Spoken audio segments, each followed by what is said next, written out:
Well then, that first week was pretty crazy, huh? The meta shift took a drastic change, leading to quite a few ups and downs. Will the same happen in the APAC region? We're about to find out. Here's my Week 8 overview and predictions for the 2022 Overwatch League season. Leading us off is the Philly Fusion versus the LA Valiant. Coming into this initial week, you've got to feel pretty good about the Fusion. I'm not just saying that because of their kickoff Clash Finals appearance either. Philly are very capable of playing various compositions that we saw in North America last week. They can utilize things like SIG or Rush, no doubt about it. And maybe this is just a personal opinion, but I thought that Aim God's Baptiste did show some improvement during his grind in Contender, so they may do just alright in that department as well. And let's not forget that Tracer plus some sort of hit scan or sniper is just right up their alley. And I'm not entirely sure as well how I feel about the Valiant if they can't one-trick their Zarya comps. Maybe Marvel could make for a decent addition who provides some good flexibility, but he hasn't been on the team for all that long, and I do believe that this will take some time.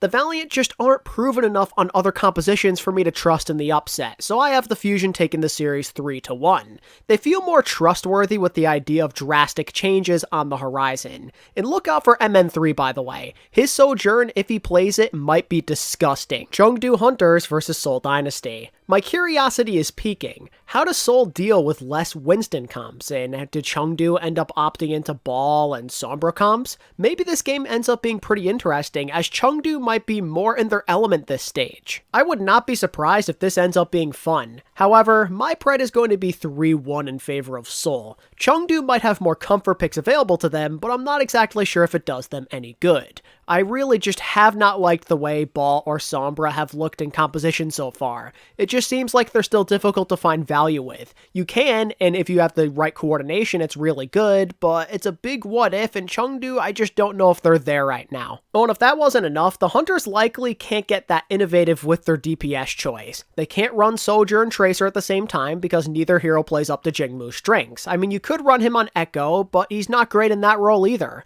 Prophet and Fitz, in my opinion, just overpower the Chengdu DPS line. If only Chengdu still had a Prita, man. If only. Heading into day 1 of the West, the London Spitfire will square off with the NYXL. Let's call it how it is. London looked good last week. The meta changes only made their comfort composition even better, and with Rush becoming more and more optimal, that spells trouble for a New York team still trying to find their footing. It's pretty difficult to see a world where the NYXL come up big with this strong London team and how amazing their team play has looked and just the idea of how good their composition is right now. If there's a glimmer of hope for New York fans though, this meta does make more of a difference for them for sure. Upset potential is more likely when you can get Gangnam Jin onto a flex support hero. There's more carry potential. If the support line is comfortable and the DPS do their thing, anything is possible. But will it be enough? In my opinion, definitely not. They weren't half bad against Washington and Paris, I give New York some credit, but London are red hot currently, so I cannot go against them as I'm picking the Spitfire to win in 4. I firmly believe that there's a real chance the Spitfire win 4+ games this qualifier and end up making Hawaii.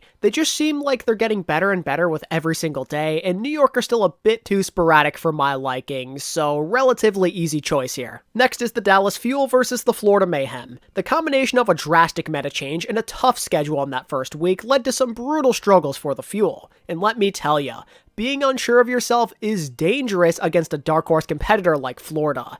This has the making of a trap game for sure. The fact that Florida are quite skilled with the Sojourn comp and they have higher potential just by simply utilizing Bap Zen makes them terrifying. But because I consider the Fuel to be a real contender this year, I'd like to think that they end up bouncing back here. The Mayhem are the only serious opponent they have to prep for this week, so that kind of gives them the advantage in a way. And I just generally have faith in Rush to guide his players during this trying time. Losing 3 straight if you count the kickoff Clash Finals is more than enough losses in a row for a team of this caliber. My pick will be the Dallas Fuel in 4 maps. I absolutely positively refuse to believe that they will stay down for a long time, and if they embrace the power of Hanbin Sigma, they can definitely gain the upper hand. Atlanta Reign versus Vancouver Titans. Oh man, you can actually already see the difference between the old coaching staff and switching to DPay. They're still a long way off, but you could already notice a bit more of a fire in Vancouver's play for sure. And if I'm being honest, I believe that Atlanta, at least on paper, is not a horrible opponent for them in this meta. The Reign seem to embrace the Doomfist Sojourn comp just as much as Vancouver,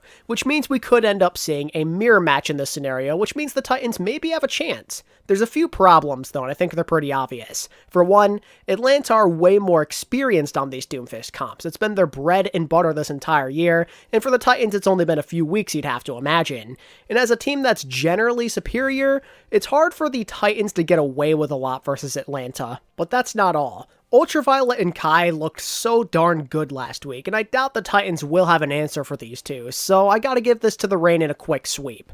The Reign didn't look all that great in their matchup with Boston last week, but I still do remain faithful that they can take care of business here. If there is one thing the Reign taught me last stage, it's that whatever doesn't kill them only makes them stronger. Let's move on to Saturday. First is the Spark versus the Charge. What drives interest in this one is the idea of a Changgood-led team making changes. In years past, we've seen disaster strike when conditions such as these present themselves. The good news for the Spark is, though, this time around they're playing the worst team in the conference, so it might not matter. Guangzhou were pretty abysmal during Stage 1, and I don't see a lot of reasons why that's going to not continue to be the case. I like that they might be able to run some more Sigma comps. I believe that having Krong on his signature hero could help, but how much is it going to matter if most of the teams still can't carry their own weight? Be real with me. Do you actually have faith in Develop, Faraway, and Unique all at the same time to hold their own? From what I saw last stage, I know that I certainly don't. I mean no disrespect, I'm just going off what my eyes showed me.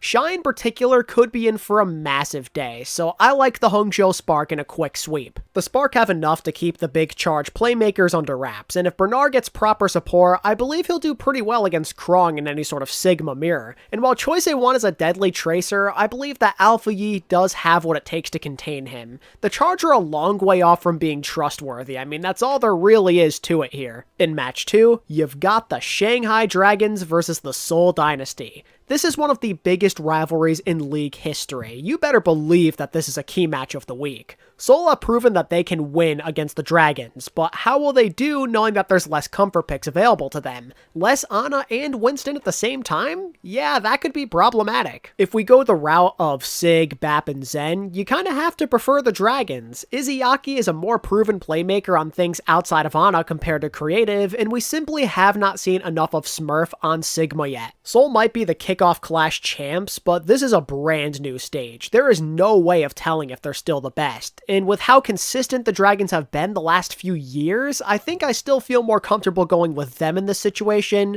but because this is a pretty epic rivalry, I'll say that the Dragons do end up winning in 5. Seoul have proven to be elite thus far, so I don't want to rule them out, but how do they play if they're taken out of their ultimate comfort zone? That's what I want to find out. I have faith in their DPS to continue playing well, pretty much no matter what. I mean, heck, even Vindame could be pretty good if he gets to play more Brig, but right now, I'm just not 100% convinced they'll play good enough as an entire team. I don't love the Dynasty in any sort of Sig or double flex support comp. The Dragons have the heart of a champion. Big losses only make them stronger in the end, and I believe they'll bounce back as they almost always seem to do. Speaking of bounce back opportunities, let's talk about the Fusion and Chengdu game. I mentioned the intrigue of Chengdu earlier in the video, but I also think this game is interesting due to the simple fact that Chengdu won the previous meeting. I can't help but wonder if this is a poor matchup for the Philly Fusion, and you know, Chengdu could be more confusing than ever depending on their composition choice. Things could go wrong very easily for this group, especially if you dwell on your previous shortcomings. Philly really need to watch their necks here. And you know what? I think they will this time. I'm going to trust in the Fusion. They have already shown me this year that they can learn from their mistakes.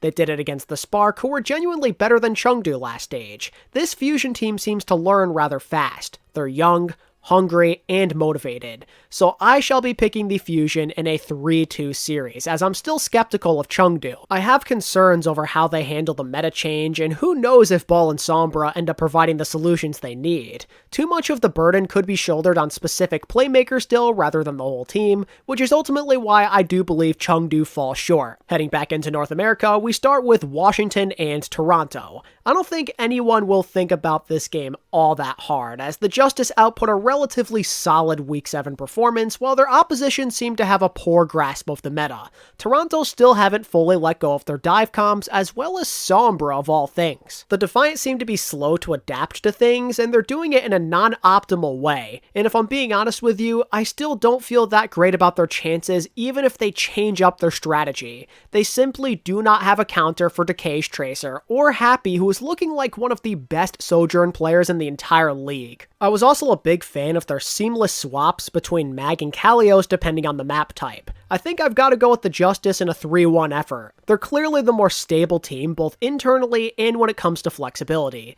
This Defiant team is very much out of whack, and it's hard to see them bouncing back after what they showed us the previous week. Next up is the Reign versus the Shock, and oh baby, this one's a doozy. You just have to think of this as one of the most important games of the week, if not the most important, as these two were by far the best performing teams in Week 1 of the midseason madness, or at least two of the best. It helps that this is also a rivalry game. I mean, San Fran are definitely looking to get some revenge after what happened during the previous tournament. It's really tough to say what'll happen here, but I'm gonna go out and say the Shock find their revenge. They have more tools in this particular meta that scare me compared to the Reign. Ultraviolet and OG are absolutely insane, but Finn and Violet on BAP Zen, I just feel like that's too much for them. Something else to consider is that San Francisco played the same opponents as the Reign last week, but were more clean in their performance. It's only 1 week, anything can happen, but the Shock did show me more, and I don't want to bet against them until they actually falter, so my pick will be San Francisco in a close 5 mapper.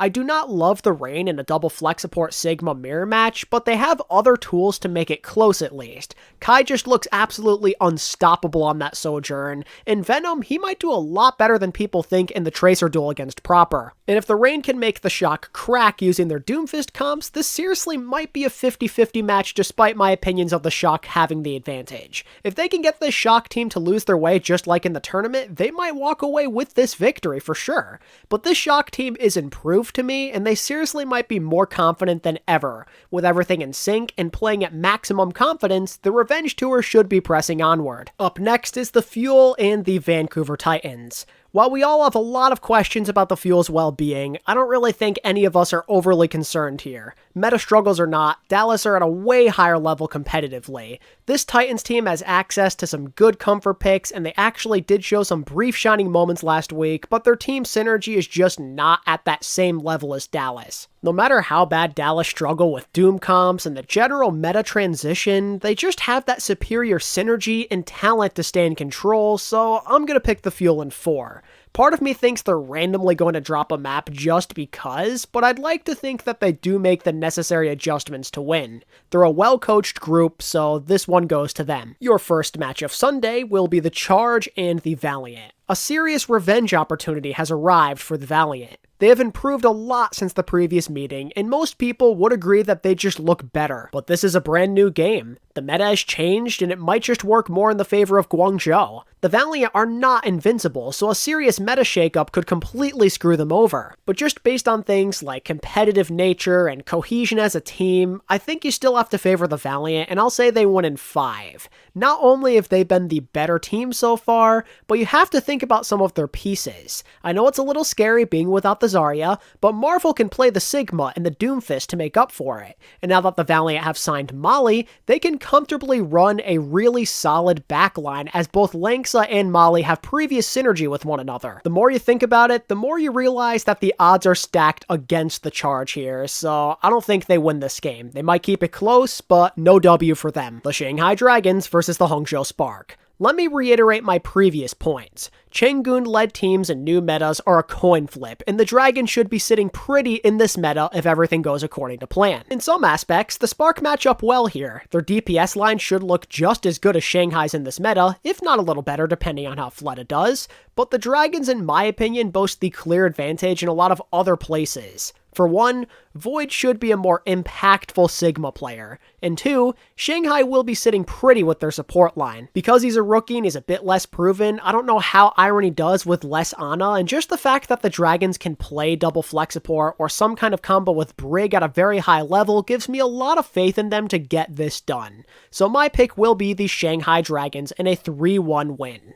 I don't believe that it is wise to put full trust in the Spark just yet. That could change with time, but for now I think that you're better off going with a conservative approach with this group. San Francisco Shock versus Florida Mayhem. Giving the Mayhem an opportunity to be an epic underdog is always something to look forward to. The skill of their flex supports as well as Hydron's mechanics make them a threat.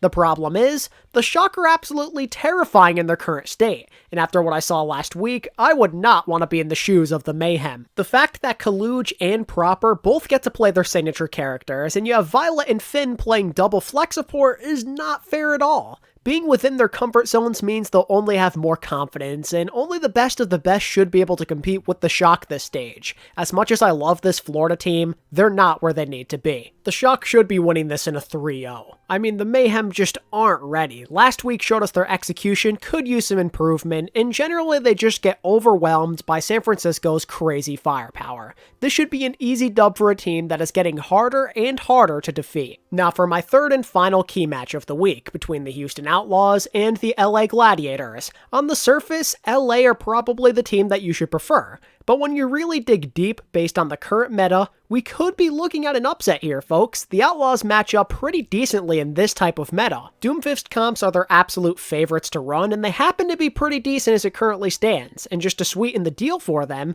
the Glad seem to like this Doom comp a lot as well, which could mean we get a potential mirror match where Houston have generally looked better. And the same thing applies for a Sigma duel, right? Piggy is right at home there, and Reiner just isn't as impressive. And with double flex support being a thing, the Houston support lines stand a lot more of a chance. The Glads are the more talented team, I don't think anybody's debating such a thing, but here in the present, they feel kind of beatable to me. I genuinely did not love how they looked at times last week. You can tell that having to make some changes has been a bit of a process. In some aspects, I think it has worked wonders. Playing skewed more in general and letting Kevster run the Tracer is fantastic, but I just don't feel that same decisiveness as I saw towards the end of the kickoff clash. The Sojourn and lack of Winston has kind of thrown them off a bit, and while I admit Houston have not been perfect either, I really like their chances here. The Preds have not been spicy in this video at all so far, so screw it. Let's go with the underdog Outlaws in a 5-map affair.